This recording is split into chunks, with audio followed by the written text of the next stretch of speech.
first bull run, you get kind of round trip. The second one, you're following the calls on Twitter, but you're a little bit more clever. And then my third one, which is the one that we're coming into right now, I'm not even going to like looking at the charts, trading view, looking at CoinGecko. I'm not even doing that. Now I'm building. So I went from being a gambler to being somebody that was like, hey, like I can invest in this. I got some money. I'm doing well, to now being like, okay, but the infinite upside is to actually be involved in the ecosystem, be involved with the projects. And I think that that's like the natural progression of a crypto journey. I've been telling people, dude, get in the crypto space, start building, get involved, meet founders, understand the future trends.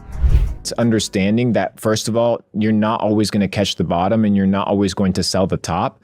And I don't work or invest in order to pay for my bills, right? I invest to multiply my money. I have businesses, I'm making money in the real world that I get to deploy. So if my investment goes down 10%, 20%, 30%, I can stomach the drawdown. I can stomach certain losses just for the simple fact that I don't depend on trading in order to pay the bills.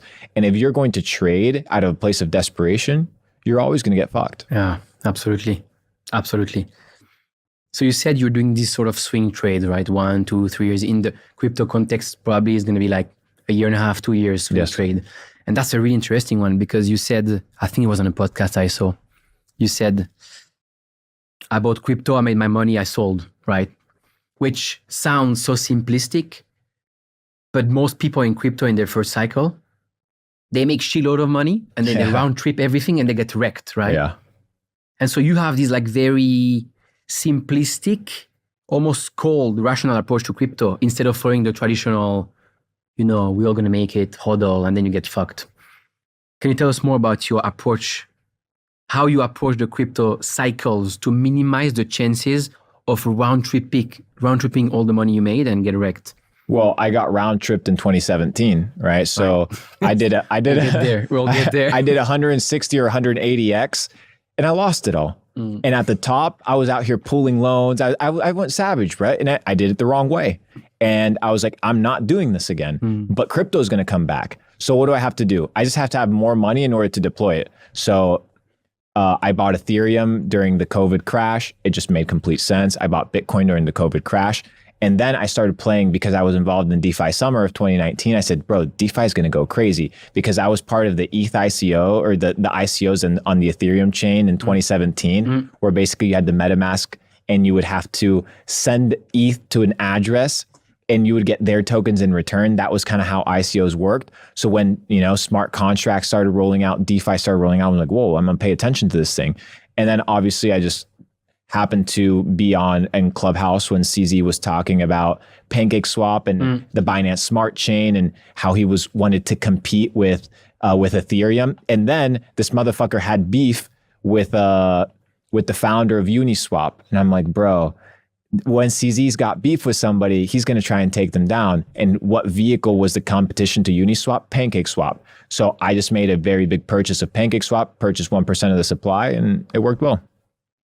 And so that's really interesting, the strategy, because a lot of people, they think I can put like $1,000 in crypto and make a 1,000x, or I'll put like 500 or $100 in like 50 different crypto and I'll become rich, right? But this never works. The strategy is more yours, and it was the same with me. You round trip once, then you're like, I need more cash. So I need to build a business or have a job to get this cash to then, once I have the right conviction and the right timing, luck is when preparation meets opportunity, right? Yes. I'm going to invest at that moment and then like I'm going to wait 2 years and make shitload of money. But because I invested a good amount of money, right? It's probably a better solution rather than what most people think, which is, I'm just going to make, become a millionaire overnight with like a random meme coin. I mean, obviously you can make a lot of money with meme coins, but like there is a few really huge success stories, but there is thousands that are not talked about, which is people who lost everything. Whereas like you can have a more rational approach, which is, hey, how do I have a business generating cash and I reinvest that? It's traditional investing applied to crypto, except it's kind of like on steroids, right? Yes. And in my view, it's, the first bull run, you get kind of round tripped. The second one, you're following the calls on Twitter, but you're a little bit more clever. And then my third one, which is the one that we're coming into right now, I'm not even going to like looking at the charts, trading view, looking at CoinGecko. I'm not even doing that. Now I'm building, right? Absolutely. So so you realize that the upper side and the leverage in reducing your risk is in being involved in the ecosystem. So I went from being a gambler to being somebody that was like, hey, like I can invest in this. I got some money. I'm doing well, to now being like, okay, but the infinite upside is to actually be involved in the ecosystem, be involved with the projects. And I think that that's like the natural progression of a crypto journey. Absolutely.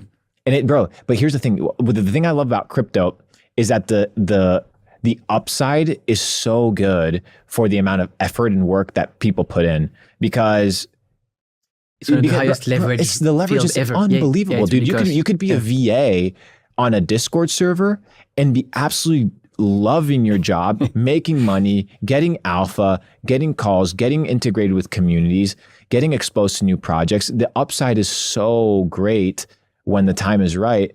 Now is the time. Now the time is right. I've been telling people, dude, get in the crypto space, start building, get involved, meet founders, understand the future trends. So a couple of the future trends are the enhancement of the Ethereum virtual machine. So basically building layer ones on top of Ethereum, because now Ethereum's kind of monolithic. It's kind of like your settlement layer. So you have like Monad and different projects that are in that ecosystem. They're absolutely gonna skyrocket. I see Monad going to like $30 to $50 billion valuation. It's going to be absolutely nutty prediction, but that'll happen. What do you think about the project?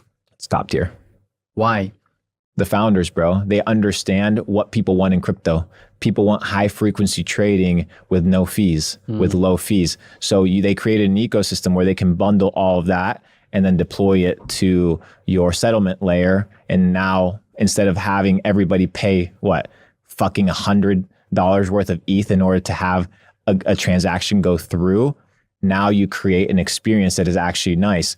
That's why Solana has become so popular. Absolutely. It's because it allows high frequency trading. And one of the founders of Solana was very specific. He said, we built this product specifically for people that want to trade, $5 on a specific trade, or $2 or $10. You can't do that on Ethereum. That's why Binance Smart Chain became popular, but Binance Smart Chain is centralized. Now Binance has like this government oversight, so that's kind of dwindling. The BUSD is no longer a thing.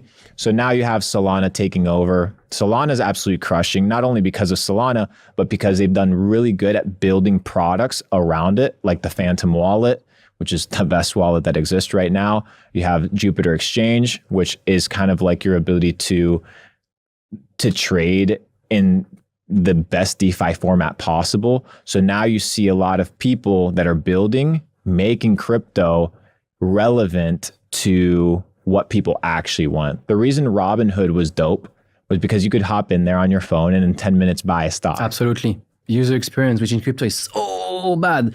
But it's getting better. It's getting better. It's getting super good on Solana.